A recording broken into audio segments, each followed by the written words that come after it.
பொங்கல் மணியான தான் இப்போ நம்ம எஸ் பாலாஜி சார் முன்வைக்கிறது என்னன்னா, அந்த குற்றம் சாட்டப்பட்டவர் குற்றவாளி குண்டர் கைது செய்யப்பட்டிருக்கிறார், அந்த யார் அந்த சார் என்பது தொடர்பாக இன்னைக்கு சிஎம் கூட அதான் சொன்ன, நீங்கள் உங்களிடம் ஆதாரம் எதுவும் இருந்தால் அதை உங்களிடம் கொடுங்கள், நாங்கள் வந்து நடவடிக்கை எடுக்கிறோம். உண்மையிலேயே அந்த யார் அந்த சார் இந்த ஒரு சாரோட உடனோட இருக்கணும் அப்படின்னு மிரட்டின மாதிரி அந்த பொண்ணு வாக்குமூலம் அந்த புகாரில் கொடுத்துருக்காங்க. அந்த பொண்ணு யார் கூட இருக்கணும்னு அவரு சொல்லுங்க.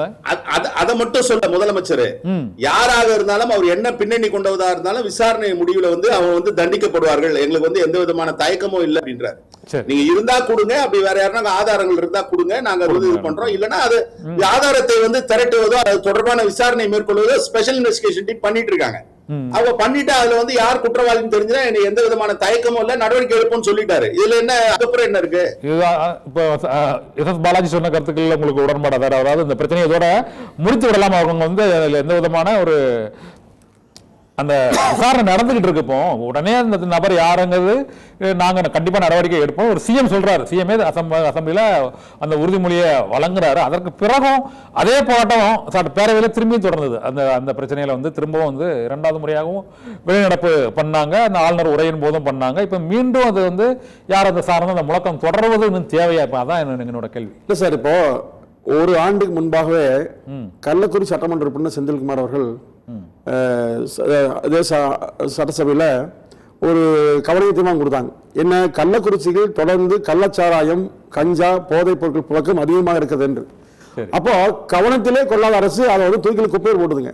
ஆனால் 3 பேர் மரணம் அடைந்த உடனே மாவட்ட ஆட்சித்தலைவரும் 2 சட்டமன்ற அருகில் அமர்ந்து கொண்டு வயிற்று வலியால் மரணம் என்று பொய்யான செய்தியை சொல்லும் போது அதிமுக இல்லை கள்ளச்சாரம் சொல்லிய போதும் அது ஏற்கனவே மறுத்தாங்க. அடுத்த நாள் கொத்து கொத்தா செத்த போது அப்புறம் தான் அரசுக்கு அறிவு வந்ததுங்க. அப்ப எப்படி சொல்லுவீங்க? அப்ப இதே மாதிரிதான் இப்போ ஒரு ஞானசம் மட்டுமல்ல, பின்னணியில் பல மாணவிகள் பாதிக்கப்பட்டிருக்காங்க எல்லாமே சொல்றாங்க. அந்த மாணவிகள் சொல்றாங்க. அப்போ இந்த மாதிரி இருக்கிற போது நாங்கள் கடுமையாக விசாரணை பண்றாங்கிறது மட்டும் போதுங்களா? இப்படிங்க இன்னைக்கு சட்டமன்றத்தில் பேசுற முதலமைச்சர் இந்த 10 நாள் ஏன் பேசவே இல்லை? ஒரு அறிக்கை ஒரு பேச்சு ஏன் பேசல? நாங்கள் அரசு விடாது அன்னைக்கே சொல்லல. சட்டமன்றத்தின் மூலமாக எதிர்க்கட்சியில் வீரியமாக போராடிய பிறகு இதை வந்து சரிப்படுத்துவதற்காக முதலமைச்சர் ஒரு அறிக்கை வாசிக்க ஒழிய உண்மையில் நாட்டின் திமுக அரசு அக்கறையே இல்லைன்னு சொன்னாங்க. என்ன காரணம்னா 10 நாளா சொல்லும் போதெல்லாம் முதலமைச்சர் வந்து திரும்ப எதிர்க்கட்சிகளை கிள்ளுக்கரையை பேசுறாரு. உங்களுக்கு வேலை இல்லைங்கிறார், இவருக்கு மட்டும்தான் வேலை இருக்கிற மாதிரி யாருக்கு வேலை இல்லைங்கிறார். அப்போ ஒரு ஆளுங்கட்சிக்கு ஆலோசனை சொல்லக்கூடிய இடத்துல எதிர்க்கட்சி கருத்துக்களை மதிக்க வேண்டும். முதலில் எங்கேயுமே மதிக்கிறது இல்லை. இது வரைக்கும் 660 அறிக்கை அதிமுக வெளியிட்டிருக்கிறது. ஒன்றுக்காவது முதலமைச்சர் பதில் சொன்னாலும் பாருங்க, எதை சொன்னாலும் அது லாவணி வர்றாங்க.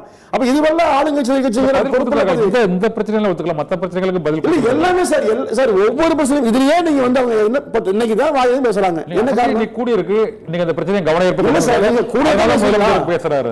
அப்ப நீங்க கள்ளக்குறிச்சி விஷயம்னா சரசல் கொண்டு பேசுவீங்களா? என்ன சார் அரசியல் இது? என்ன ஆட்சி இது சார்? அதிகாரம் உங்ககிட்ட இருக்குது, உங்ககிட்ட எதிர்க்கட்சி கேட்க முடியும், நாட்டு கேட்க முடியும்.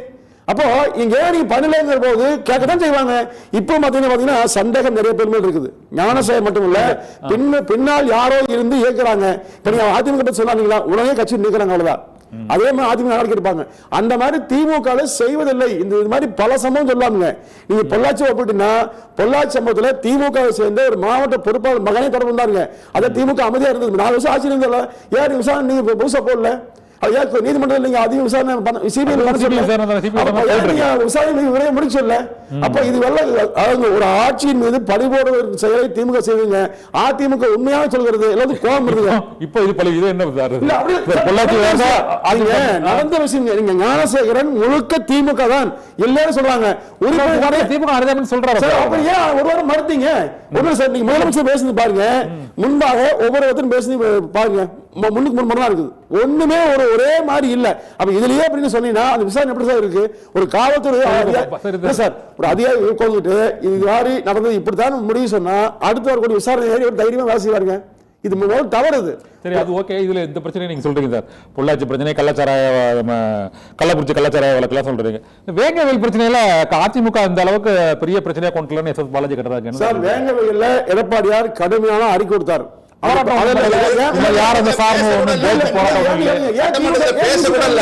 ஏன் விசிக பண்ணல? பேசல. நான் சட்டமன்ற உறுப்பினர் சட்டமன்றத்துல இதே விசிக போய் இப்ப நடந்து எவ்வளவு நாள், எத்தனை மாசம் ஆச்சுங்க?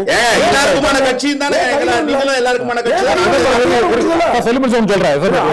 இருக்குது. ஆட்சி போட்டுருங்க. பொறுப்புல அதிகாரம் படைத்த திமுக அமைதியா இருக்கிற போது நான் வந்து